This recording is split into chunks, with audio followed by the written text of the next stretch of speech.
Today on the net, Senegalese net users become presidential election observers. A Syrian cyber activist attests to the situation from inside the besieged city of Homs. And a Japanese man draws attention to himself on Twitter with clothespins.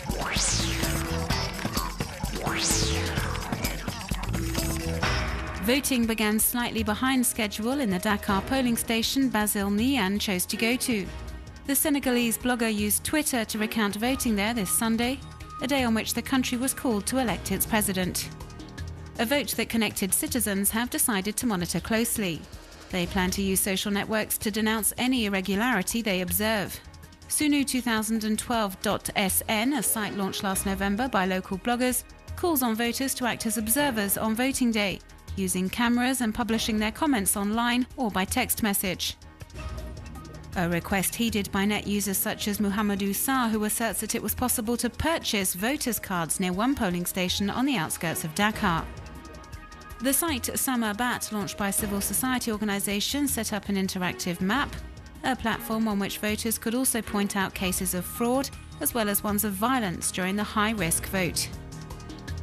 But many net users such as Lotta Fall simply decided to make known their opinion at the polls to attempt to oust President Abdoulaye Wade.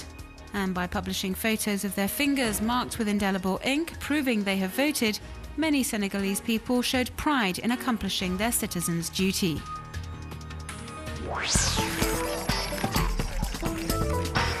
Bashar al-Assad's regime has been waging a murderous offensive on the city of Homs for 4 weeks. Mulum al-Jundi, a cyber activist, a member of the Syrian National Council, went to this rebel stronghold to bear witness to the harsh daily lives of its residents, an insight into a besieged city that he shares with net users via social networks. Mulum al-Jundi posted online several hundred photos on his Facebook page depicting what life is currently like for residents of Homs. Pictures which show in particular the significant damage caused by incessant shelling on the city by troops loyal to the regime.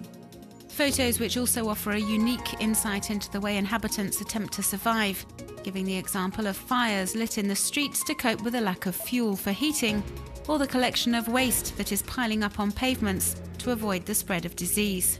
Al-Jundi also shows how simple apartments have been transformed into operating theatres, as state hospitals are mainly inaccessible for residents of the rebel-held city. Field hospitals which try as they may to assist the many injured, despite the shortage of medicine. However difficult to bear living conditions in Homs may be, the residents do not seem to lose hope, starting with the youngest. Several pictures show children continuing to play and smile, images in sharp contrast to the repression which they are also victims of, and which send the message to Bashar al-Assad that whatever he does, the descent will continue as long as he maintains his stranglehold on power. Information-rich reporting which is not risk-free. Al-Jundi was in fact shot in the leg on Friday while investigating in central Homs. The injury was not serious and he should be able to resume his work swiftly. Revisiting famous works of art by adding a fat ginger cat. This is a wacky idea hatched by the Russian site fatcatart.ru. Masterpieces such as the Mona Lisa and the Birth of Venus are offering a new lease of life when the main subject is replaced by a photo of the famous feline. An idea offering a zany take on the most famous pieces of art with a humorous and absurd result. I'll clip a clothespin to my body each time this message is retweeted. This is how Sebuyama won the bet made by his employer, the Japanese site Omokoro. The aim was to publish a message on Twitter which would be shared by at least 1,000 net users, failing which he couldn't go home. After all else failed, Sebuyama had his clothespin idea. It was a great success as in under 2 hours his message had been shared 1,800 times. I am the real Russian Eminem. This is one of the phrases uttered by Mikhail Prokhorov, a millionaire businessman and candidate for the Russian presidential elections to be held on March the 4th, in this rap video recorded during a show on a local TV station. A musical performance which has since been widely broadcast on sharing sites where the video is a hit.